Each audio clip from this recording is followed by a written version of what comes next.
بسم الله الرحمن الرحيم. السلام عليكم ورحمة الله وبركاته.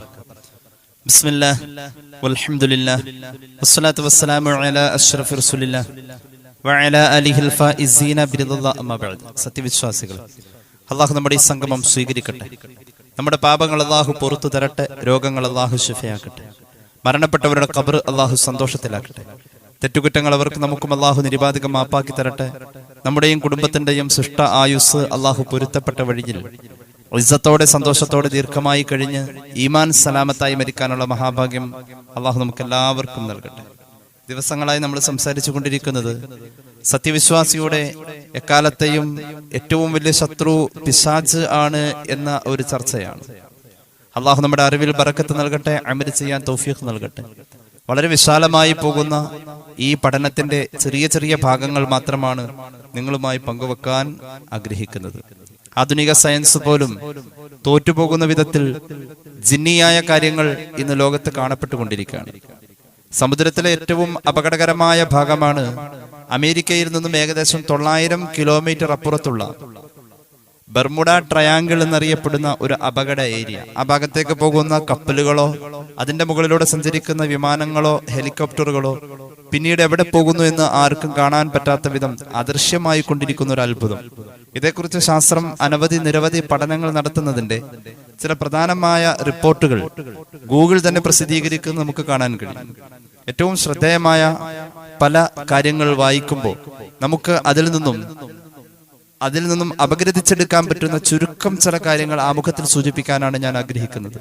കൃത്യമായ വെളിപ്പെടുത്തലുകളുമായി ഗൂഗിൾ വരുമ്പോൾ മുഹമ്മദ് ഈസ ദാവൂദ് എന്ന വ്യക്തി ഒരു മുസ്ലിം ജിന്നുമായി നടത്തിയ സംഭാഷണത്തെ, അതിന്റെ ഒരു ചെറിയ സംക്ഷിപ്തത്തെ നമുക്ക് ഇവിടെ കാണാൻ കഴിയുന്നുണ്ട്. ഇബ്നു കഞ്ചൂർ എന്നു പേരുള്ള ഒരു മുസ്ലിം ജിന്നുമായി മുഹമ്മദ് ഈസ ദാവൂദ് എന്ന് പറയുന്ന ഒരു പത്രപ്രവർത്തകൻ നടത്തിയ അഭിമുഖത്തിന്റെ ചില ഭാഗങ്ങൾ, ആ ചെറിയ സംക്ഷിപ്തത്തിന്റെ ചില വരികൾ മാത്രം ഇൻഷാ അല്ലാഹ് ആമുഖത്തിൽ ഉദ്ധരിക്കാൻ ആഗ്രഹിക്കാണ്. അല്ലാഹു തആല നമ്മുടെ അറിവിൽ ബറക്കത്ത് ചെയ്യട്ടെ, അമൽ ചെയ്യാൻ നമുക്ക് തൗഫീഖ് നൽകട്ടെ. ആരാണ് ഈ പറയപ്പെട്ട മുഹമ്മദ് ഈസ ദാവൂദ് എന്ന വ്യക്തി? He is an editor to Akhbar al Yaum news paper. വളരെ പ്രശസ്തമായ അഖ്ബാർ അൽ യൗം എന്ന ന്യൂസ് പേപ്പറിന്റെ എഡിറ്റർ കൂടിയാണ് അദ്ദേഹം. കൈറോ യൂണിവേഴ്സിറ്റിയിൽ നിന്നും പഠനം പൂർത്തിയാക്കിയിട്ടുള്ള വലിയ ഒരു വിദ്യാഭ്യാസ വിചക്ഷണനും കൂടിയാണ്. അദ്ദേഹം ഇന്റർവ്യൂ നടത്തിയത് ഒരു സ്വാലിഹായ ജിന്നിനെ വിളിച്ചു വരുത്തിയിട്ടാണ്. ഇത് ലോകത്ത് ആധുനിക ലോകം സമ്മതിക്കുന്നത് ഗൂഗിൾ റിപ്പോർട്ട് ചെയ്യുകയാണ്. About the interviewed jinni, his name is ഇബ്നു കഞ്ചൂർ. ഏകദേശം 180 വയസ്സ് പ്രായം വരുന്ന ഒരു മുസ്ലിം ജിന്ന്, ഇബ്നു കഞ്ചൂർ എന്നാണ് അദ്ദേഹത്തിന്റെ പേര്. ഒരു ജിന്നാണ് അവരുടെ ലോകത്തെ കുറിച്ച് മനുഷ്യനോട് പറഞ്ഞു കൊടുക്കുന്നത്. ജിന്നിന്റെ വയസ്സിനെ കുറിച്ച് പറയുന്നുണ്ട്. 4000 വർഷം, 5000 വർഷം, 6000 വർഷം, 7000 വർഷം വരെ ജിന്നുകളിൽ ചിലതിന് ആയുസ് ഉണ്ട് എന്നാണ് ആ സംഭാഷണത്തിൽ നിന്നും അറിയാൻ കഴിയുന്നത്. ഇവരുടെ താമസത്തെ കുറിച്ച്, എവിടെയാണ് ഇവർ വസിക്കുന്നത്? അധികവും വെള്ളത്തിലാണ്. 72% സമുദ്രത്തിലാണ്. പിന്നെ 28% കരയിലുമാണ് കാണപ്പെടുന്നത്. കരയിലാണെങ്കിൽ വീടുകളുടെ മുകളിൽ, കാടുകളിൽ, ഇങ്ങനെ പല ഇടങ്ങളും ഇതിൽ വളരെ വ്യക്തമായി തന്നെ പറയുന്നതായി നമുക്ക് കാണാൻ കഴിയും. അതുപോലെ തന്നെ ജിന്നുകളുടെ വൈവാഹിക ജീവിതത്തെക്കുറിച്ച്, അതുപോലെ തന്നെ അവരുടെ കുട്ടികളുടെ വളർച്ചയെക്കുറിച്ച്, ജിന്നിന് പ്രായപൂർത്തിയായിട്ട് ഒരു പക്വത എന്ന് പറഞ്ഞ് ജിന്ന് പരിഗണിക്കുന്ന ഒരു പ്രായം 170 മുതൽ 180 വയസ്സ്, ചിലപ്പോൾ 200, 250 വയസ്സ് വരെ ഒരു ജിന്ന് ജീവിക്കുമ്പോഴാണ് അവനെ സമൂഹത്തിലെ ഒരു വ്യക്തിയായി, ഒരു പക്വതയുള്ളവനായി ജിന്നുകൾ തന്നെ പരിഗണിക്കാം. ഒരു ജിന്ന് ഗർഭിണിയാവാ അല്ലെങ്കിൽ ജിന്നുകൾ മുട്ടയിടുന്നു എന്ന രീതിയിൽ അതിന്റെ ഒരു കാലയളവ് വച്ചിരിക്കുന്നത് 15 മാസം എന്നൊക്കെ പറയുന്നുണ്ട്. മനുഷ്യനെ പോലെ തന്നെ ജിന്നുകളുടെ കുഞ്ഞുങ്ങൾ സുഖമായി ഉറങ്ങി വളർന്ന് സ്കൂൾ, യൂണിവേഴ്സിറ്റികൾ, മനുഷ്യർ ആയിത്തീരുന്ന എല്ലാ മേഖലകളിലും ജിന്നുകൾക്കും സ്വാധീനിക്കാൻ കഴിയുന്നു എന്ന് ഇബ്നു കഞ്ചൂറിന്റെ വാക്കുകളിൽ നിന്നും മുഹമ്മദ് ഈസ ദാവൂദ് ഉദ്ധരിക്കുന്നതായി ഗൂഗിൾ റിപ്പോർട്ട് ചെയ്യുന്നുണ്ട്. സമുദ്രത്തിലാണ് ഇബ്ലീസിന്റെ സിംഹാസനം വിന്യസിപ്പിച്ചിട്ടുള്ളത്. സൈനിക തലങ്ങൾ, അതുപോലെ തന്നെ സിറ്റികൾ, ഇതൊക്കെ സമുദ്രത്തിന്റെ ഭാഗങ്ങളിൽ യഥേഷ്ടം കാണാൻ കഴിയുമെന്നാണ് പറയുന്നത്. ബർമുഡ ട്രയാങ്കിളിൽ നിന്നും കാണാതെ പോയ ഷിപ്പുകളും പ്ലെയിനുകളും അതുപോലെ തന്നെ മറ്റു വാഹന സൗകര്യങ്ങളുമൊക്കെ ഒരു പ്രത്യേകമായ പ്രകാശം കൊണ്ടുവന്ന് പൊതിഞ്ഞ് ആവരണം ചെയ്യുകയോ മനുഷ്യ ഉപകരണങ്ങൾ കൊണ്ട് കണ്ടെത്താൻ കഴിയാത്ത വിധം ജിന്നുകളുടെ ഒരു വലിയ വ്യൂഹം അതിനെ പൊതിഞ്ഞു വെക്കുകയോ ചെയ്തതുകൊണ്ടാണ് ആ ഭാഗത്തേക്ക് മനുഷ്യന് കടക്കാൻ കഴിയാത്തത്. എന്നാൽ വളരെ കൃത്യമായി തന്നെ ഇബ്നു കൻസൂർ പറഞ്ഞു, അള്ളാഹുവിന്റെ ഖുർആൻ സൂചിപ്പിച്ചതുപോലെ അള്ളാഹുവിന്റെ ഇഷ്ടദാസന്മാരെ പ്രാപിക്കാൻ പിശാചിന് കഴിയില്ല എന്ന് ഖുർആൻ പറഞ്ഞിട്ടുണ്ട്. ഇന്ന ഇബാദി ലൈസ ലക അലൈഹിം സുൽത്താൻ. ഒരു സ്വാധീനവും റബ്ബിന്റെ യഥാർത്ഥ ഇഷ്ടദാസനിൽ പിശാചിന് കഴിയില്ല എന്ന് പറഞ്ഞതിനെ അന്വർത്ഥമാക്കിക്കൊണ്ട് തന്നെ ഇബ്നു കൻസൂറിന്റെ വാക്കുകൾ വീണ്ടും മുഹമ്മദ് ഈസാ ദാവൂദ് ഉദ്ധരിക്കുന്നുണ്ട്. ഒരിക്കലും ഖുർആൻ പാരായണം ചെയ്തുകൊണ്ട് ബർമുഡ ട്രയാങ്കിളിന്റെ അപകടകരമായ ഭാഗം മുറിച്ചു കടക്കുന്ന, അതിലൂടെ പാസ് ചെയ്യുന്ന ഒരു മുസ്ലിമിനെയും പ്രാപിക്കാൻ പൈശാചിക ശക്തിക്ക് കഴിയില്ല. അത്രത്തോളം ഖുർആനിന്റെ ശക്തിയെ ജിന്നുകൾ അംഗീകരിച്ചിട്ടുണ്ട് എന്നൊക്കെ ഈ സംഭാഷണത്തിൽ, ഈ ഇന്റർവ്യൂവിൽ ചർച്ച ചെയ്യുന്നതൊക്കെയായി ഗൂഗിൾ റിപ്പോർട്ട് ചെയ്യുന്നതായി കാണാം. ഇവിടെ നമ്മൾ മനസ്സിലാക്കേണ്ടത്, ഒരു ജിന്നിൽ നിന്നും ഒരു മനുഷ്യൻ അറിഞ്ഞു എന്ന് പറയുന്ന ആധുനികമായ ഈ കണ്ടെത്തലുകൾ, ഇത് ഈ നൂറ്റാണ്ടിന്റെ ആധുനിക ചിന്തയിലെ മനുഷ്യന് ഉൾക്കൊള്ളാൻ കഴിയുന്നുവെങ്കിൽ ഹബീബായ നബി കരീം സല്ലല്ലാഹു അലൈഹി വസല്ലം തങ്ങള് ഇബ്ലീസിനെ കുറിച്ചും അവന്റെ സൈന്യത്തെക്കുറിച്ചും അവരുടെ ശക്തിയെക്കുറിച്ചും ഒക്കെ അവരുടെ വ്യവസ്ഥാപിതമായ വ്യൂഹത്തെക്കുറിച്ചും എത്ര മനോഹരമായ ഭാഷയില എത്രയോ കാലങ്ങൾക്ക് മുമ്പ് പറഞ്ഞു പോയത്. പുണ്യ നബി സല്ലല്ലാഹു അലൈഹി വസല്ലം തങ്ങൾ പഠിപ്പിക്കുന്ന ഒരു ഹദീസ് ഇമാം മുസ്ലിം അവിടുത്തെ സ്വഹീഹിൽ പറയുന്നുണ്ട്. ജാബിർ റളിയല്ലാഹു അൻഹുവിൽ നിന്നും 2 പ്രാവശ്യമായി ഇമാം മുസ്ലിം ഉദ്ധരിക്കുന്നുണ്ട് ഹദീസ്. അതിൽ ഒരു ഹദീസിൽ കാണാം, ഇന്ന അർശ ഇബ്ലീസ അലൽ ബഹർ, ഇബ്ലീസിന്റെ സിംഹാസനം കടലിലാണ്, സമുദ്രത്തിലാണെന്ന് പുണ്യ നബി സല്ലല്ലാഹു അലൈഹി വസല്ലം. മറ്റൊരു റിവായത്തിൽ കാണാം, ഈ അർശിനെ കൊണ്ടുവന്ന് കടലിന്റെ ജലോപരിതലത്തിൽ ഇബ്ലീസ് സ്ഥാപിച്ചിരിക്കുകയാണ്. എന്നിട്ട് അവന്റെ സൈന്യ വ്യൂഹത്തെ അവൻ പലയിടങ്ങളിലേക്ക് പറഞ്ഞയച്ചു. എന്നിട്ടോ അവർക്ക് ഓരോരുത്തർക്കും ഇബ്ലീസ് മനുഷ്യനെ ചീത്തയാക്കുക എന്ന ഡ്യൂട്ടി കൊടുത്തു. ആ ഡ്യൂട്ടി കഴിഞ്ഞ് തിരിച്ചു വരുന്നവരിൽ ഇബ്ലീസിന്റെ മുന്നിൽ ഏറ്റവും ആദരണീയൻ, ഏറ്റവും കൂടുതൽ ഫിത്ന ഉണ്ടാക്കിയവനാണെന്ന് പുണ്യ നബി സല്ലല്ലാഹു അലൈഹി മുഹമ്മദ് സല്ലല്ലാഹു അലൈഹി വസല്ലം. ഫഅദ്നാഹും മിൻഹു മൻസിലതൻ അഅ്ളമുഹും ഫിത്ന. ഏറ്റവും അടുപ്പം ഇബ്ലീസിനോട് ഒരാൾക്ക്, ഒരു ഇബ്ലീസിന്റെ സൈന്യത്തിൽപ്പെട്ട ഒരു വ്യക്തിക്ക് സാധിക്കണമെങ്കിൽ മനുഷ്യരുടെ ഇടയിൽ ഏറ്റവും കൂടുതൽ ഫിത്ന ഉണ്ടാക്കി എന്നുള്ള ആ ഒരു റാങ്ക് ലിസ്റ്റ് അനുസരിച്ചായിരിക്കുമെന്ന് പുണ്യ നബി സല്ലല്ലാഹു അലൈഹി വസല്ലം. അങ്ങനെ ഇരിക്കെ ഇബ്ലീസിന്റെ കുട്ടികൾ ഇങ്ങനെ അവരുടെ ഡ്യൂട്ടി കഴിഞ്ഞ് തിരിച്ചു വരുമ്പോൾ ഇബ്ലീസിന്റെ കുട്ടികളിൽപ്പെട്ട ഒരാൾ പറയും, എനിക്ക് ഇന്ന് ഒന്നും ചെയ്യാൻ കഴിഞ്ഞില്ല, എനിക്കൊന്നും ചെയ്യാൻ കഴിഞ്ഞില്ല. കാരണം ആകെ ഇന്ന് കിട്ടിയത് ഒരു ഭാര്യനും ഭർത്താവിനും തല്ലുകൂടിക്കാനുള്ള ഒരവസരം കിട്ടി. അതങ്ങ് കഴിഞ്ഞപ്പോഴേക്കും നേരം ഇത്രയായി, അതിൽ കൂടുതലൊന്നും എനിക്ക് ചെയ്യാൻ കഴിഞ്ഞില്ല എന്ന് പറയുമ്പോൾ ഫയുദ്നീഹി മിൻഹു, ഇബ്ലീസിന് ഈ വരുന്ന എല്ലാ ശൈത്താൻ കുട്ടികളിലും ഏറ്റവും ഇഷ്ടം ഭാര്യനും ഭർത്താവിനും വഴക്കടിച്ചു വന്ന ഈ ശൈത്താനോടായിരിക്കുമെന്ന് പുണ്യ നബി സല്ലല്ലാഹു അലൈഹി വസല്ലം. ഇബ്ലീസ് അങ്ങനെ ചേർത്ത് പിടിക്കും അവനെ. ഫയുദ്നീഹി മിൻഹു, ഇബ്ലീസിനോട് അണച്ചു പിടിക്കും അയാളെ. എന്നിട്ട് ഇബ്ലീസ് പറയും, നിഅമ അൻത, ഏറ്റവും നല്ല ജോലി ചെയ്തിട്ട് വന്നത് നീയാടാ എന്ന് പറഞ്ഞ് അയാളെ കെട്ടിപ്പുണരുമെന്ന് പുണ്യ നബി സല്ലല്ലാഹു അലൈഹി മുഹമ്മദ് സല്ലല്ലാഹു അലൈഹി വസല്ലം. അപ്പൊ അത്രയും വലിയ ഒരു വ്യൂഹത്തെ എല്ലാ ദിവസവും രാവും പകലും ഭേദമന്യേ ഇബ്ലീസ് ഇങ്ങനെ കൃത്യമായി നിയോഗിച്ചുകൊണ്ട് അവരവരുടെ പ്രവർത്തനങ്ങളിൽ ഏർപ്പെട്ടുകൊണ്ടിരിക്കുകയാണ്. നമ്മൾ ഇടയ്ക്കിടയ്ക്ക് ഇബ്ലീസിന്റെ പ്രവർത്തനങ്ങളിലും ഇബ്ലീസിന്റെ താല്പര്യങ്ങളിലും വശംവദരായി പോവാറുണ്ട്. യാദൃച്ഛികമായി നമ്മൾ പെട്ടുപോകും. ഇടയ്ക്കിടയ്ക്ക് ഓർക്കണം, ഇത് അള്ളാഹു റബ്ബുൽ ഇസ്സത്ത് തന്ന വിവേകം കൊണ്ട് തിരിച്ചറിയാൻ കഴിയുന്നതല്ലേ. പടച്ചോനെ, ഞാൻ ഈ ചെയ്യുന്നത് ഇബ്ലീസിന്റെ പണിയാണല്ലോ, ഇബ്ലീസ് സന്തോഷിക്കുന്ന കാര്യമല്ലേ ഇപ്പൊ ഞാൻ ഈ പറഞ്ഞത്. ഇങ്ങനെ ഒരു വിവേകം കൊണ്ട് മനുഷ്യരെ നിങ്ങൾ അതിൽ നിന്നും തിരിച്ചു പോരണേ എന്ന് ഖുർആന്റെ ഉപദേശം. ബിസ്മില്ലാഹിർ റഹ്മാനിർ റഹീം. അലം അഅ്ഹദ് ഇലൈക്കും യാ ബനീ ആദമ അല്ലാ തഅ്ബുദുശ് ശൈത്വാൻ ഇന്നഹു ലക്കും അദുവ്വും മുബീൻ. പിശാചിന്റെ ചൊല്ലുകളിലും ചേലുകളിലും നിങ്ങൾ വശംവദരാവല്ലേ. മനുഷ്യവർഗത്തോട് അല്ലാഹു ചെയ്തിരിക്കുന്ന വാഗ്ദാനമാണ്, വാങ്ങിയിരിക്കുന്ന വാഗ്ദാനമാണ്. നിങ്ങൾ എന്റെ വഴിക്ക് പോരണേ. വനിഅബ്ദൂനി ഹാദാ സിറാത്തും മുസ്തഖീം, ഈ വഴിക്ക് പോരെ, സിറാത്തും മുസ്തഖീമിലേക്ക് പോരെ. പിശാചിനെ കുറിച്ച് നിങ്ങൾക്ക് അറിയില്ല.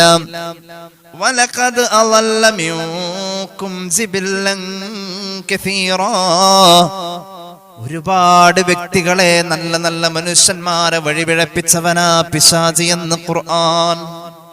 അഫലം തകൂനു തഅഖിലൂൻ, ആലോചിക്കണോട്ടോ.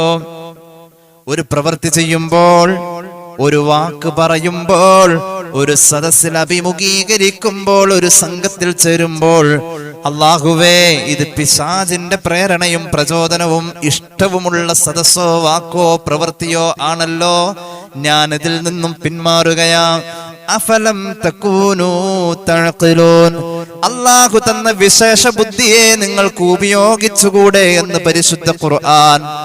പിശാചിന്റെ കെണിവലയങ്ങളിൽ പെട്ടുപോയി അവനെ സന്തോഷിപ്പിക്കുന്നത് പറഞ്ഞും കേട്ടും ഇരുന്നും ചിരിച്ചും കരഞ്ഞും അതിൽ നാം പെട്ടുപോയാൽ എവിടേക്കാ ചെന്ന് ചേരുന്നതെന്നറിയുമോ? ഹാദിഹി ജഹന്നമുല്ലതീ കുൻതും തുഅദൂൻ ഇസ്ലൗഹൽ യൗമ ബിമാ കുൻതും തക്ഫുറൂൻ. നമ്മുടെ മനസ്സാക്ഷി നിഷേധിച്ചു പോയ, മറന്നുപോയ ആ നരകത്തിന്റെ ആളുന്ന തീജ്വാലകളിലേക്ക് ഇബ്ലീസ് നിങ്ങളെ മെല്ലെ മെല്ലെ കൊണ്ടുപോകുന്നു എന്ന് ഖുർആൻ.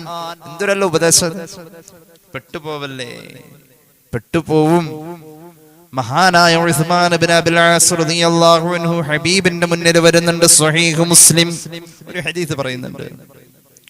മഹാനായ ഉസ്മാൻ ഇബ്നു അബിൽ ആസ് റളിയല്ലാഹു അൻഹു അല്ലാഹുവിന്റെ ഹബീബിന്റെ മുന്നിൽ വന്നിട്ട് പറയുന്നുണ്ട്, യാ റസൂലല്ലാഹ് ഇന്ന ശൈത്വാന ഖദ് ഹാല ബൈനി വബൈന സ്വലാത്തി വഖിറാഅതി യൽബിസുഹാ അലയ്യ. നബിയെ, ഞാൻ നിസ്കരിക്കുന്ന നേരത്ത്, ഈ ഹദീസിൽ നിന്നും വ്യക്തമാണ് സ്വഹാബി ഒറ്റക്കാണ് നിസ്കരിക്കുന്നത്. എന്റെ നിസ്കാരത്തിൽ, എന്റെ ഖിറാഅത്തിൽ, എന്റെ റക്അത്തിൽ, എന്റെ ഇടയിൽ പിശാച് വന്ന് മറയിട്ട് നബിയെ എത്ര നിസ്കരിച്ചു എന്നെനിക്ക് ഓർമ്മയില്ല, എന്തുട്ടാ ഞാൻ ഓതിയതെന്ന് എനിക്ക് ഓർമ്മയില്ല. ഞാൻ ആ നിസ്കാരത്തിനാകെ പെശക പറ്റിപ്പോയി നബിയെ.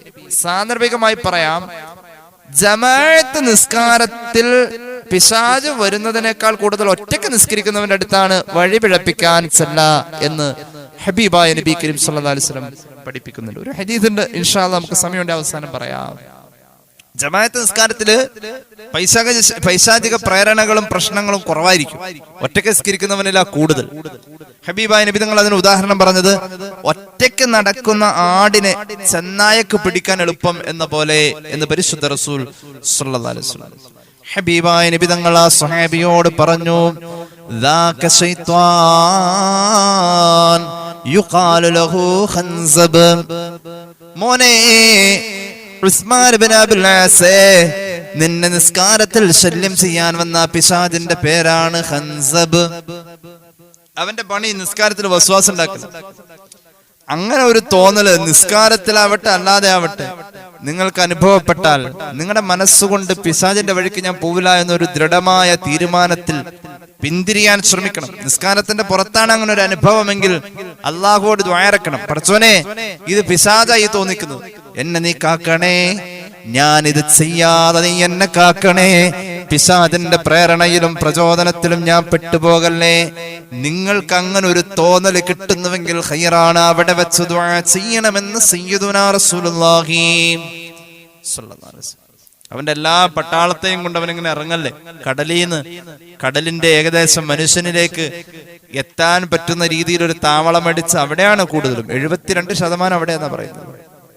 അവിടെ നിന്ന് ഇങ്ങനെ അവന്റെ സൈന്യത്തെ അവൻ വിന്യസിപ്പിച്ചുകൊണ്ട് അവന്റെ ഡ്യൂട്ടി അവൻ ചെയ്തുകൊണ്ടിരിക്കുക. ആ സമയത്ത് അള്ളാഹു പറയുന്നുണ്ട് അവൻ എങ്ങനെയാ അവന്റെ സൈന്യത്തെ അങ്ങോട്ടും ഇങ്ങോട്ടും പറഞ്ഞു വിടാന്നറിയോ?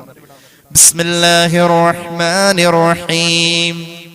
قال اذهب فمن تبعك منهم فإن جهنم جزاؤكم جزاء موفورا واستفزز من استطعت منهم بصوتك وأجلب عليهم بخيلك ورجلك وشاركهم في الأموال والأولاد وعدهم وما يعدهم الشيطان إلا غرورا إن عبادي ليس لك عليهم سلطان വകഫാ ബിറബ്ബിക വകീലാ.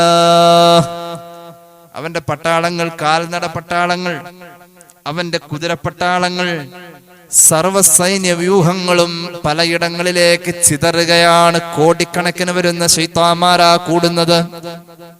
എത്രയോ നിഷ്പ്രയാസം അവർക്ക് കഴിയും. മഹാന്മാരെ പോലും വെറുതെ വിട്ടിട്ടില്ലല്ലോ. മഹാനായ അബൂ ഹുറൈറ റളിയല്ലാഹു അൻഹു പറയുന്നുണ്ടല്ലോ, പലപ്പോഴും നമ്മൾ പറഞ്ഞിട്ടുള്ള ഒരു കഥയല്ലേ, ഇമാം ബുഖാരി അവിടുത്തെ സ്വഹീഹുൽ ഉദ്ധരിക്കുന്ന ഒരു ഹദീസാണ്.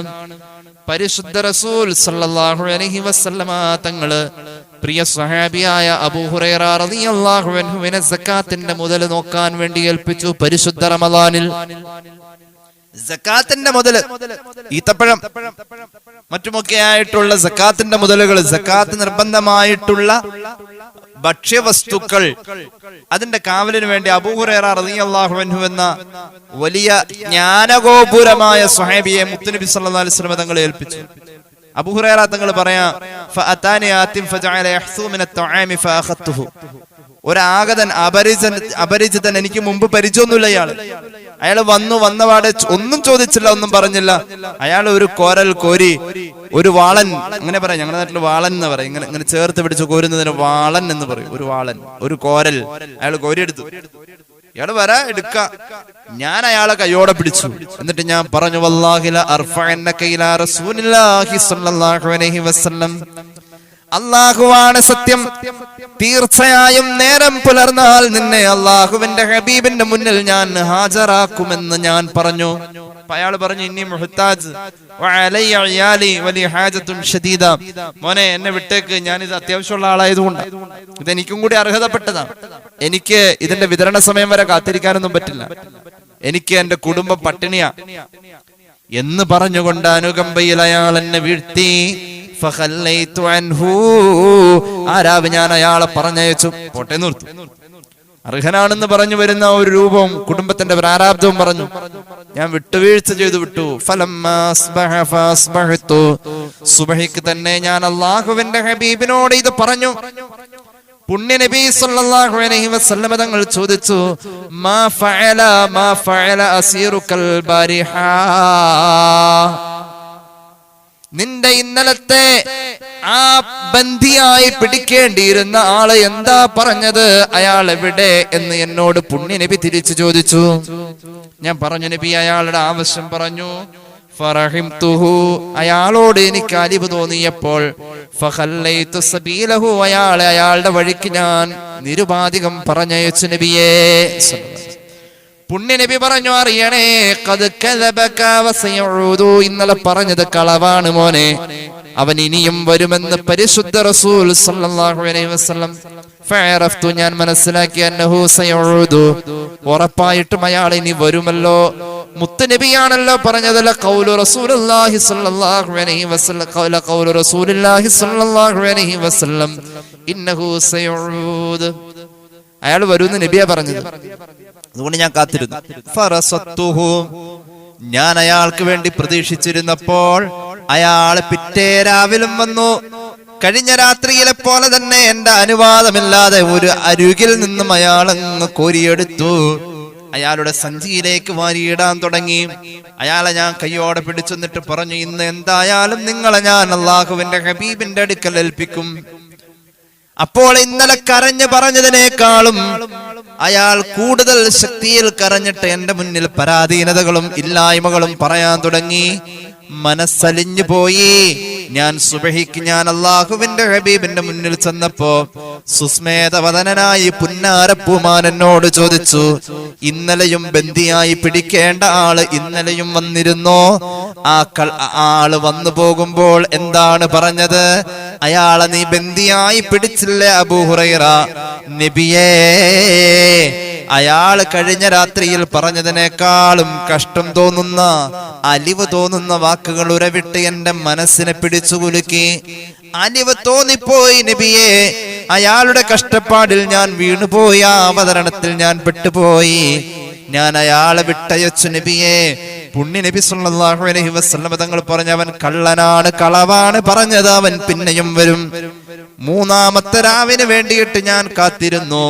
അള്ളാഹുവിന്റെ ഹബീബ് സല്ലല്ലാഹു അലൈഹി വസല്ലമ തങ്ങൾ പറഞ്ഞതാണല്ലോ, മൂന്നാമത്തെ രാത്രിയിൽ ഞാൻ പ്രതീക്ഷിച്ചിരിക്കുമ്പോൾ അയാൾ വന്നുകൊണ്ടോ അയാൾ കഴിഞ്ഞ രാത്രികളിലെ പോലെ തന്നെ വീണ്ടും സക്കാത്തിന്റെ മുതൽ വന്നുകൊണ്ട് വാരിയെടുക്കുന്നു. എന്റെ സമ്മതം ചോദിക്കുന്നില്ല. ഞാൻ അയാളെ ശക്തമായി പിടിച്ചു. എന്നിട്ട് ഞാൻ അയാളോട് പറഞ്ഞു, 3 വട്ടം ആണയിട്ട് പറഞ്ഞു, ഇന്ന് എന്തായാലും നിന്നെ ഞാൻ വിടൂല. എത്ര വലിയ പരാധീനതകൾ പറഞ്ഞാലും ഇല്ലായ്മകൾ പറഞ്ഞാലും നിന്നെ ഞാൻ ഉൾക്കൊള്ളൂല മോനെ.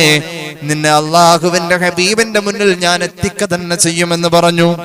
ഹബീബായ നബിയുടെ മുന്നിൽ എത്തിക്കാതിരിക്കുകയാണ് എങ്കിൽ ഞാൻ നിനക്ക് ഒരു ഇൽമ് പറഞ്ഞു തരാം. എന്നെ ഹബീബിന്റെ മുന്നിൽ എത്തിക്കാതിരിക്കുകയാണെങ്കിൽ ഒരു ഇൽമ് ഞാൻ പറഞ്ഞു തരാം. ദഅനി ഉഅല്ലിംക കലിമാത്തിൻ യൻഫഉക അല്ലാഹു ബിഹാ. ആ ഇൽമ് നിനക്ക് വല്ലാത്ത ഉപകാരം ചെയ്യും. അങ്ങനത്തെ ഒരു ഇൽമ് പറഞ്ഞു തരാം. മുത്തുനബിയുടെ അടുത്തേക്ക് എന്നെ കൊണ്ടുവരുതേ, എന്നെ വിട്ടേക്കണം. ഇൽമെന്ന് കേട്ടപ്പോ അള്ളാഹു നിനക്ക് ഉപകാരം ചെയ്യുന്ന ഇൽമ്, ഹബീബായ നബി തങ്ങളുടെ വിട്ടുവീഴ്ചയും അവിടുത്തെ സ്നേഹവും എനിക്ക് ഉറപ്പായിട്ടും ഉണ്ടാകും.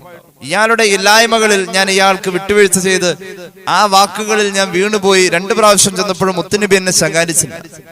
ഇൽമ് പറഞ്ഞു തരും, അള്ളാഹു ഉപകാരം തരുന്ന ഒരു നാഫിയായ ഒരു അമല് ചെയ്യാൻ പറ്റിയ ഇൽമ് പറഞ്ഞു തരാം എന്ന് പറഞ്ഞപ്പോ ഞാൻ എന്തായാലും അയാളോട് വിട്ടുവീഴ്ച ചെയ്യാൻ തീരുമാനിച്ചു. എന്താന്ന് ചോദിച്ചു. അപ്പൊ അയാൾ പറഞ്ഞു, നീ കിടക്കാൻ നേരം നിന്റെ വിരിപ്പിലേക്ക് കയറുമ്പോ പരിശുദ്ധ ഖുർആൻ സൂറത്തുൽ ബഖറയിലെ 255-ാമത്തെ ആയത്തായ ആയത്തുൽ കുർസി ഓതിയിട്ട് കിടന്നു. എന്നാൽ നിനക്ക് അള്ളാഹുവിന്റെ ഭാഗത്ത് നിന്നും ഒരു കാവൽ കിട്ടും. ഫഇന്നക ലൻ യസാല അലൈക മിനല്ലാഹി ഹാഫിസ്. ആയത്തുൽ കുർസി ഓതി കിടന്നു, നിനക്ക് അള്ളാഹുവിന്റെ ഭാഗത്ത് നിന്നും ഒരു കാവൽക്കാരൻ ഉണ്ടാകും. അതോടൊപ്പം തന്നെ വലാ യഖ്റുബന്നക ശൈത്വാൻ ഹത്താ തുസ്ബിഹ. ആയത്തുൽ കുർസി ഓതി ഉറങ്ങുന്ന ആൾക്ക് സുബഹി വരെ പിശാചിന്റെ ശല്യം ഉണ്ടാവില്ല എന്ന് അയാൾ എന്നോട് പറയുകയും ചെയ്തു. ഞാൻ ഹബീബായ നബി കരീം സല്ലല്ലാഹു അലൈഹി വസല്ലം തങ്ങളുടെ അടുക്കിലേക്ക് പിറ്റേ പ്രഭാതത്തിലെത്തി. അയാളെ പറഞ്ഞയച്ചു. പിറ്റേ പ്രഭാതത്തിൽ മുത്തുനബിയുടെ അടുത്ത് നിന്നു. ആ സമയത്ത് ഹബീബ് കഴിഞ്ഞ 2 രാത്രികളിലും സംഭവിച്ചത് എങ്ങനെയെന്ന് ചോദിച്ച അതേ ചോദ്യം തന്നെ ഇപ്പൊ മൂന്നാമത് എന്നോട് ചോദിച്ചു. മാ ഫഅല സിറുക്കൽ ബാരിഹ. ബന്ദിയായി പിടിക്കാനുള്ള അർഹതയുള്ള ആള് ഇന്നലെ വന്നു. എന്താണ് അയാൾ ചെയ്തത്? അയാളിൽ നീ എന്ത് ചെയ്തു? അബൂ ഹുറൈറ ഖുൽതു യാ റസൂലല്ലാഹ്, അല്ലാഹുവിന്റെ ഹബീബേ, സഅമ അന്നഹു യുഅല്ലിമുനി കലിമാത്തിൻ യൻഫഉനി ബിഹാ. അല്ലാഹു എനിക്ക് പ്രയോജനം തരുന്ന ഒരു മഹത്തായ ഇൽമ് എനിക്ക് പറഞ്ഞു തരാമെന്ന് അയാൾ എന്നോട് പറഞ്ഞപ്പോ ഞാൻ അയാളെ വിട്ടയച്ചു. നബിയേ, ഹബീബായ നബി തങ്ങൾ ചോദിച്ചു, അയാൾ അങ്ങേക്ക് പഠിപ്പിച്ചു തന്ന ഇൽമ് എന്താണ്? ആ കലിമത്ത് എന്താണ്? നബിയെ, അയാൾ എന്നോട് പറഞ്ഞു, ഇദാ വൈത ഇലാ ഫിറാശിക ഫഖറഉ ആയത്തുൽ കുർസി മിൻ അവ്വലിഹാ ഹത്താ തഖ്തിമൽ ആയ. സൂറത്തുൽ ബഖറയുടെ 255-ാമത്തെ ആയത്തായ ആയത്തുൽ കുർസി നീ നിന്റെ വിരിപ്പിലേക്ക് പ്രവേശിക്കുമ്പോ നിന്റെ കിടപ്പറയിലെ അവസാനത്തെ ഏറ്റവും വലിയ ചടങ്ങായി, ഏറ്റവും വലിയ ഔപചാരികമായ ആവശ്യമായി ആയത്തുൽ കുർസിയിൽ നിന്റെ ഉറക്കം സമാരംഭം കുറിക്കട്ടെ. പിശാച് നിന്നോട് അടുക്കൂല സുബഹി വരെ. അത്രയും നേരം അള്ളാഹുവിങ്കിൽ നിന്നും നിനക്ക് കൃത്യമായ വ്യക്തമായ ഒരു കാവലും റബ്ബ് തരുമെന്ന ഉറപ്പിന്റെ വാക്ക് വിചിത്രമായി തോന്നിയ അത്ഭുതത്തിന്റെ അറിവ്.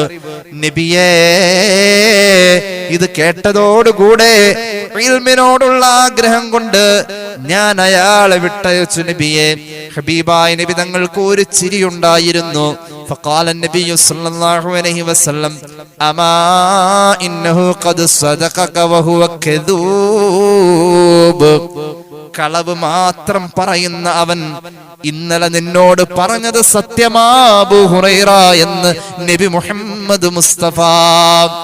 കളവ് മാത്രം പറയുന്ന അവൻ ഇന്നലെ നിന്നോട് പറഞ്ഞത് സത്യമാ. ആരാണ് വന്നതെന്ന് നിനക്കറിയുമോ അബൂ ഹുറൈറ? 3 ദിവസം നിന്നോട് വന്നുകൊണ്ട് സംവദിച്ച ആ കള്ളൻ ആരാണെന്നറിയുമോ? ലാ യാ റസൂലല്ലാഹ്, നബിയേ, എനിക്ക് അയാളെ അറിയൂല. ഖാല, ഹബീബ് പറഞ്ഞു, ദാക ശൈത്താൻ, അതാണ് പിശാച് എന്ന് മുഹമ്മദ് മുസ്തഫ സല്ലല്ലാഹു അലൈഹി മുഹമ്മദ് സല്ലല്ലാഹു അലൈഹി വസല്ലം. അതാണ് ഇബ്ലീസ്. ഇബ്ലീസ് തന്നെ ഡയറക്റ്റ് പറഞ്ഞു. അപ്പൊ മഹാന്മാരുടെ മുന്നിലും ഇവൻ ചെല്ലാറുണ്ട്, മഹാന്മാരുടെ മുന്നിലും ഇവൻ ചെല്ലാറുണ്ട്, നമ്മുടെ മുന്നിലും വരാറുണ്ട്. നമുക്ക് ചില തോന്നലുകൾ കൊണ്ട് ചിലപ്പോൾ അള്ളാഹുവിന്റെ അനുഗ്രഹത്താൽ അത് ബോധ്യപ്പെടാറുണ്ട്. ഞാനൊന്ന് പറയട്ടെ, മഹാന്മാര് ഗവേഷണം ചെയ്ത് കണ്ടെത്തിയ 6ഓളം വഴികളുണ്ട് ഇബ്ലീസിനെ തടഞ്ഞു നിർത്താൻ. പിശാചിനെ തടഞ്ഞു നിർത്താൻ 6 വഴികൾ മഹാന്മാര് പറഞ്ഞു തന്നിട്ടുണ്ട്. ആ 6 വഴികൾ നമ്മുടെ മുന്നിൽ അള്ളാഹു എളുപ്പമാക്കി തരട്ടെ. ഇത്തിരി സാഹസികമാണ്. 6 വഴികൾ. ഇന്ന മുവാജഹത കൈദി ശൈത്വാനി വസ്വസതഹു റഗ്ബത്തുൻ ലദാ ജമീഉൽ മുഅ്മിനീന ബില്ലാഹ് വഹുവ മുസ്തതാഉൻ വമുതസൈമുതയസ്സിറുൻ ലിമൻ അറാദ. വേണമെന്ന് വെച്ച ഒരാൾക്ക് ഇത് തടഞ്ഞു നിർത്താൻ പറ്റും. പിശാചിന്റെ പ്രേരണകളും പ്രചോദനങ്ങളും അവന്റെ പ്രോത്സാഹനങ്ങളും കെണിവലയങ്ങളും അടുപ്പവും സ്നേഹവും ഒക്കെ നമുക്ക് അകറ്റി നിർത്താൻ പറ്റും. 6 വഴി അതിന് മഹാന്മാര് പറയുന്നുണ്ട്. ഒന്നാമത്തേത് ദവാമുൽ ഇസ്തിആദത്തി ബില്ലാഹി മിനശ് ശൈത്വാൻ. ഒരു ദുഷിച്ച പ്രവൃത്തി, ദുഷിച്ച വാക്ക്, ദുഷിച്ച ചിന്ത, ഒരു ദുഷിച്ച സദസ്സ്, ഒരു ദുഷിച്ച സംഗമം, ഒരു ദുഷിച്ച ചിരി, ഒരു ദുഷിച്ച കരച്ചിൽ, ഒരു ദുഷ്പ്രവൃത്തി എന്ന തലത്തിലേക്ക് എത്തുമ്പോ മനസ്സുകൊണ്ട് മനസ്സിന്റെ ഉള്ളിലുണ്ടത് ശരിയല്ല എന്നൊരു തോന്നല്. ആ തോന്നല് വരുമ്പോ അള്ളാഹുവോട് നിങ്ങൾ കാവൽ തേടിക്കോ. ആ കാവൽ തേടലാണ് ഒന്നാമത്തെ വഴി എന്ന് മഹാന്മാര് പഠിപ്പിക്കാം. അത് പരിശുദ്ധ ഖുർആൻ പഠിപ്പിച്ചതാണ്.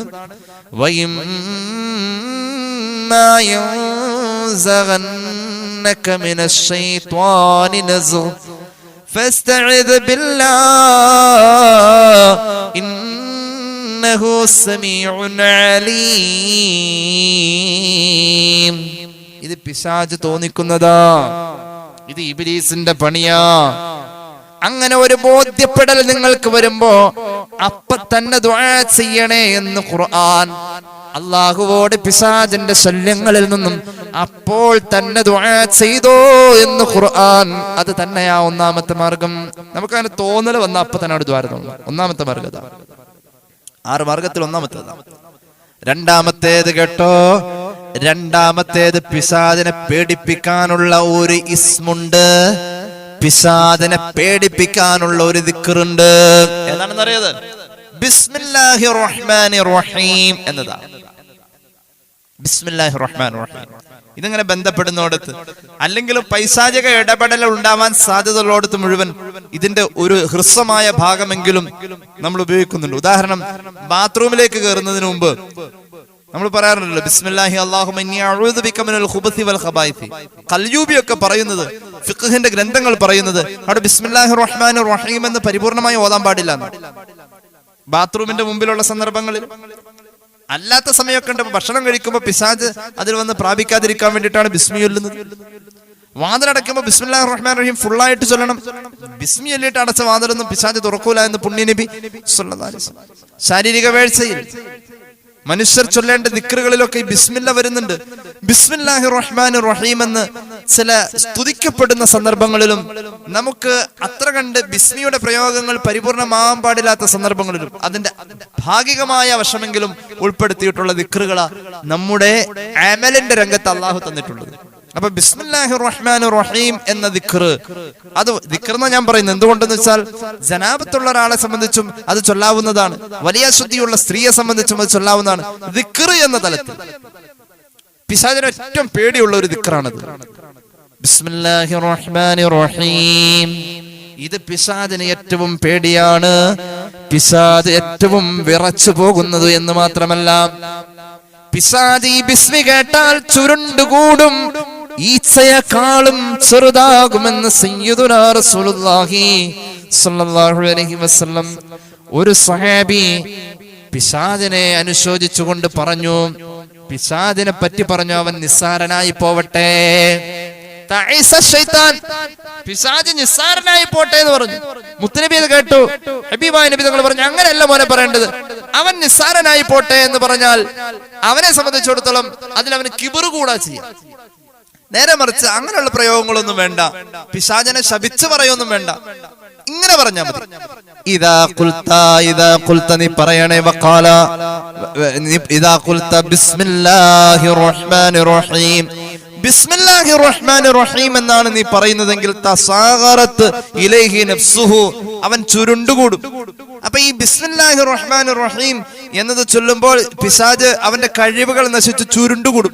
നിങ്ങൾ 8 കാലിയെ തല്ലിക്കൊന്നവരുണ്ടെങ്കിൽ അതിന് ഒരു അടി കിട്ടുമ്പോൾ വിശാലമായി വിടർന്നു നിൽക്കുന്ന 8 കാലി ചുരുണ്ട് ചാവാൻ നേരത്ത് ചുരുണ്ടുകൂടി പോകും. ചില ജീവികൾ അങ്ങനെയാണ്, പിശാച് ചുരുണ്ടുകൂടും, അതിന്റെ കൈയും കാലൊക്കെ ചുരുണ്ടുപോകും. എന്നിട്ട് അവൻ ഒരു ഈച്ചയെക്കാളും ചെറുതായി പോകുമെന്ന് പുണ്യനബി സല്ലല്ലാഹു അലൈഹി വസല്ലം. ബിസ്മില്ലാഹിർ റഹ്മാനിർ റഹീം എന്ന ഈ പവറുള്ള ദിക്ർ വലിയ പവറാണത്, ചെറിയ ദിക്റൊന്നും അല്ലത്. അള്ളാഹുവിന് 3000 ഇസ്മുകളാണ് എന്ന, അള്ളാഹുവിന്റെ ഇസ്മുകൾ 3000 അങ്ങനെ പ്രബലമായി മഹാന്മാരായ ഉലമാ പഠിപ്പിക്കുന്നു. അള്ളാഹുവിന്റെ ഇസ്മിന് എണ്ണമല്ല, ഒരു അഭിപ്രായത്തിൽ 3000 ഉണ്ട്. അതിന് 1000 അവന്റെ മലക്കുകൾക്ക് പഠിപ്പിച്ചു കൊടുത്തു, അത് മറ്റാർക്കും അറിയില്ല. 1000 അമ്പിയാക്കൾക്ക് പഠിപ്പിച്ചു, അത് മറ്റാർക്കും അറിയില്ല. ബാക്കിയുള്ള 1000ൽ 300 തൗറാത്തിൽ പോയി, 300 ഇഞ്ചീലിൽ പോയി, 300 സബൂറിൽ പോയി. ഇനിയുള്ളത് ബാക്കി 100 ഉള്ളൂ. അള്ളാഹുവിന്റെ 3000 ഇസ്മുകളിൽ ശേഷിക്കുന്ന 100 എണ്ണത്തിൽ 99 ഖുർആനിലും വന്നു, ഒരെണ്ണം അള്ളാന്റെ അടുത്തും വെച്ചു. അങ്ങനെ 3000 ഇസ്മുകൾ ഡിവൈഡ് ചെയ്ത് അത് പല ഭാഗങ്ങളിൽ അള്ളാഹു വെച്ചു.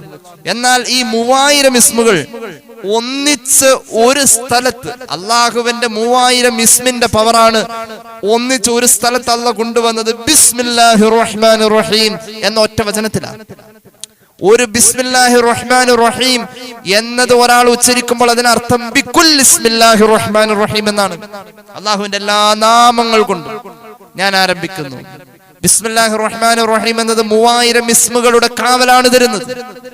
വലിയ ശക്തമായ ഒരു ദിക്റാണിത്, ഒരു പിശാചും അടുക്കൂല.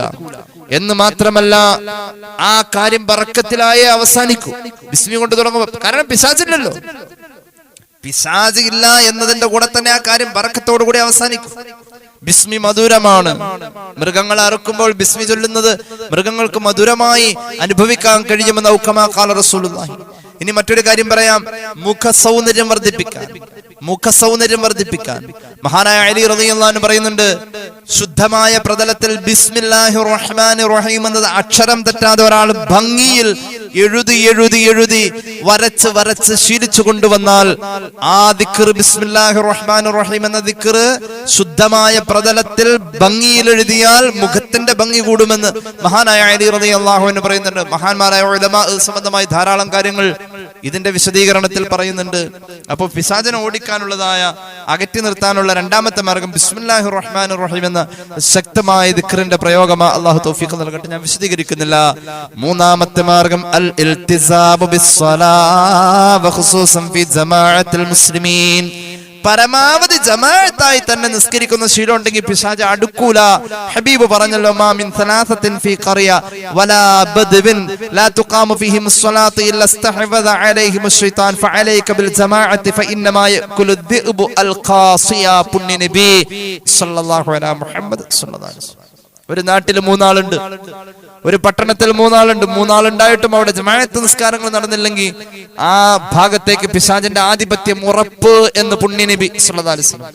ഒറ്റപ്പെട്ടു നിൽക്കുന്ന ഒരു ആട്ടിൻകുട്ടിയെ ചെന്നായ്ക്ക് പിടിക്കാൻ എളുപ്പമെന്ന പോലെ. അപ്പൊ ജമാഅത്ത് നിസ്കാരങ്ങൾ അത് പരമാവധി കൊണ്ടു നടക്കുക എന്നതാണ് പിശാച് പ്രാപിക്കാതിരിക്കാനുള്ള മൂന്നാമത്തെ മാർഗം. നാലാമത്തേതാൽ മുദാവമത്തു അലാ ഖിറാഅത്തിൽ ഖുർആനിൽ കരീം. പരിശുദ്ധ ഖുർആനിന്റെ പരമാവധി പ്രയോഗങ്ങളാണ്, ഓതലുകളാണ്. അവിടെ പ്രത്യേകം എടുത്ത് പറഞ്ഞിട്ടുണ്ട് ചില സൂറത്തുകള്, ചില ആയത്തുകള്. നേരത്തെ പറഞ്ഞ ആയത്തുൽ കുർസി പിശാചിന്റെ ശർറുകളിൽ നിന്ന് നമുക്ക് കാവലാണ്. അതുപോലെ തന്നെ തബ്ബത് യദാ അബീ ലഹബിൻ വതബ്ബ്, ഈ സൂറത്ത് നമുക്ക് കാവലാണ്. അതുപോലെ തന്നെ ഖുൽ ഹുവല്ലാഹ് കാവലാണ്, മുഅവ്വദത്തൈൻ കാവലാണ്. ഈ രീതിയിലുള്ള ദിക്റുകള്, ദുആകളൊക്കെ നിരന്തരം ഒരാളുടെ ജീവിതത്തിലുണ്ട് എങ്കിൽ പിശാച് പ്രാപിക്കൂല. നാലാമത്തെ മാർഗം അതാണ്. അഞ്ചാമത്തേത് തമസ്സുക് ബിത്താഅത്തി വൽ ഖുർബാത്ത്. അല്ലാഹുവിനെ ഇഷ്ടപ്പെട്ട കാര്യങ്ങളിലേക്ക് താല്പര്യപൂർവ്വം ചെല്ലലാണ്. അള്ളാഹുവിന് ഇഷ്ടപ്പെട്ട കാര്യങ്ങൾ, ഒരു ഉദാഹരണം പറഞ്ഞാൽ ഹദീസിൽ കാണാമല്ലോ, ഖുർആൻ പാരായണം ചെയ്യുമ്പോൾ തിലാവത്തിന്റെ സുജൂദ് വരുന്ന സന്ദർഭത്തിൽ ചിലര് ആ സന്ദർഭത്തിൽ സുജൂദ് അങ്ങ് ഒഴിവാക്കിയിട്ട് ഖുർആൻ പാരായണം തുടരാറുണ്ട്. പോരാ, അവിടെ സുജൂദ് ചെയ്യാൻ പരമാവധി ശ്രമിക്കണം. ഇദാ ഖറഅ ഇബ്നു ആദമ സജദത ഫസജദ ഇഅ്തസല ശൈത്വാനു യബ്കി. ഹബീബ് പറഞ്ഞല്ലോ, ഖുർആൻ ഓതുന്ന ഒരാള് തിലാവത്തിന്റെ സുജൂദ് വന്ന സന്ദർഭത്തിൽ അവൻ കൃത്യമായി തിലാവത്തിന്റെ സുജൂദ് പരിഗണിച്ചുകൊണ്ട് തന്നെയാണ് ഓത്ത് നടക്കുന്നത് എങ്കിൽ പിശാച് അവനിൽ നിന്നും ഓടി അകലുമെന്ന് സയ്യിദുനാ റസൂലുള്ളാഹി. എന്നിട്ടോ പിശാച് വിളിച്ചു പറയും, യാ വൈലത്താ ഉമിറ ഇബ്നു ആദമ ബിസ്സുജൂദി ഫസജദ ഫലഹുൽ ജന്ന. എന്തൊരു കഷ്ടമാ, ആദം സന്തതിയോട് അല്ലാഹു സുജൂദ് പറഞ്ഞു, സുജൂദ് കൽപ്പിച്ചു, അവൻ അത് ചെയ്യുകയും അതുവഴി സ്വർഗം പ്രാപിക്കുകയും ചെയ്തല്ലോ. എന്നോട് സുജൂദ് പറഞ്ഞു, ഞാൻ അത് ചെയ്തില്ലല്ലോ, അതുവഴി എനിക്ക് നരകമാണല്ലോ എന്ന് പറഞ്ഞ് അവൻ വാവിട്ട് കരയുമെന്ന് സയ്യിദുനാ റസൂലുള്ളാഹി. പിശാചിനെ പ്രതിരോധിക്കാനുള്ള ആറാമത്തെ മാർഗം ബിദ്അത്തുമായി അകന്നു നിൽക്കലാ. അത് വല്ലാത്ത ശൈത്താനാ. ബിദ്അത്ത് അഹ്ലുസുന്നത്ത് വൽ ജമാഅക്ക് വിരുദ്ധമായ ആശയ പ്രചരണങ്ങളുടെ സൗന്ദര്യം പല രീതിയിലും കാണാം. അത് പൈശാചികം എന്ന് മഹാന്മാര് പറയാ. ബിദ്അത്തുമായി ഒഴിഞ്ഞു നിൽക്കലാണ് പിശാചിനെ പ്രതിരോധിക്കാനുള്ള ആറാമത്തെ മാർഗം. ഈ രീതിയിൽ അവന്റെ കെണി വലയങ്ങളെ പൊട്ടിച്ചെറിയാൻ നമുക്ക് കഴിയണം. അല്ലാഹു നസീബാക്കട്ടെ, അല്ലാഹു തൗഫീഖ് നൽകട്ടെ. ബിഫദ്ലി സല്ലല്ലാഹു അലാ മുഹമ്മദ് സല്ലല്ലാഹു അലൈഹി വസല്ലം സല്ലല്ലാഹു അലാ മുഹമ്മദ് സല്ലല്ലാഹു അലൈഹി വസല്ലമ. അല്ലാഹുമ്മ സല്ലി അലാ മുഹമ്മദ് യാ റബ്ബി സല്ലി അലൈഹി വസല്ലം. അൽഹംദുലില്ലാഹി റബ്ബിൽ ആലമീൻ. അല്ലാഹുമ്മ സല്ലി അലാ സയ്യിദിനാ മുഹമ്മദിൻ വഅലാ ആലി സയ്യിദിനാ വമൗലാനാ മുഹമ്മദ്. അല്ലാഹുവേ, നീ സ്വീകരിക്ക തമ്പുരാനെ. പാപങ്ങൾ പൊറുക്കണേ അല്ലാ, രോഗങ്ങൾ ശിഫയാക്കുക അല്ലാ. അറിഞ്ഞു ചെയ്ത അറിയാതെ ചെയ്ത രഹസ്യമായി സംഭവിച്ച പരസ്യമായി സംഭവിച്ച എല്ലാ തെറ്റുകുറ്റങ്ങളും നീ മാപ്പാക്കണേ റഹ്മാനെ. ഞങ്ങളെ സഹായിക്കുന്നവരെ നീ സഹായിക്കുക അല്ലാ. ഈ ക്ലാസ്സിൽ പങ്കെടുക്കുന്ന ഇത് കേൾക്കുന്ന എല്ലാവരിലും ഖൈറും ബറക്കത്തും നൽകണേ അല്ലാ. അല്ലാഹുവേ, കുടുംബത്തിലും കുടുംബക്കാരിലും എല്ലാ ഐശ്വര്യവും നീ പ്രദാനം ചെയ്യണേ അല്ലാ. വിദേശത്ത് ജോലി തേടിപ്പോയവരിൽ ഖൈറായ ജോലി എത്തിക്കണേ അല്ലാ. വിവാഹപ്രായമായവരിൽ അനുയോജ്യമായ ബന്ധങ്ങൾ അടുപ്പിക്കുക അല്ലാ. സ്ഥാപനങ്ങൾ ബറക്കത്തിലാക്കണേ അല്ലാ. ഒരുപാട് പേര് ദുആ ചെയ്യാൻ പറഞ്ഞിട്ടുണ്ട്. അല്ലാഹുവേ, വീടില്ലാത്തവർക്ക് വീട് നൽകുക അല്ലാ. ഞങ്ങളുടെ പ്രവാസി സഹോദരങ്ങൾ സുഹൃത്തുക്കൾക്ക് നീ ഖൈർ നൽകുക അല്ലാ. അല്ലാഹുവേ, പൈശാചികമായ പ്രശ്നങ്ങൾ, പ്രയാസങ്ങൾ, സിഹറിന്റെ ബുദ്ധിമുട്ടുകൾ അനുഭവിക്കുന്നവർക്ക് നീ ആശ്വാസം നൽകണേ അല്ലാ. അല്ലാഹുവേ, ഞങ്ങളുടെ മഹല്ലിൽ നീ അഭിവൃദ്ധി നൽകണേ അല്ലാ. ഞങ്ങളുടെ നാടുകളിൽ നീ അഭിവൃദ്ധി നൽകണേ അല്ലാ. വാഹനങ്ങളിൽ നിന്റെ കാവൽ നൽകണേ അല്ലാ. ആഖിബത്ത് നന്നായി മരിക്കാനുള്ള മഹാഭാഗ്യം നൽകണേ അല്ലാ. ആശുപത്രികളിൽ കഴിയുന്നവർക്ക് ആശ്വാസം നൽകണേ അല്ലാ. റബ്ബന റഹംഹും കമാ റബ്ബൗനാ സഗാറാ ബിഫദ്ലി സല്ലല്ലാഹു അലാ മുഹമ്മദ് സല്ലല്ലാഹു അലൈഹി വസല്ലം സല്ലല്ലാഹു അലാ മുഹമ്മദ് സല്ലല്ലാഹു അലൈഹി വസല്ലം. اللهم صل على محمد يا رب صل عليه وسلم. السلام عليكم ورحمة الله وبركاته.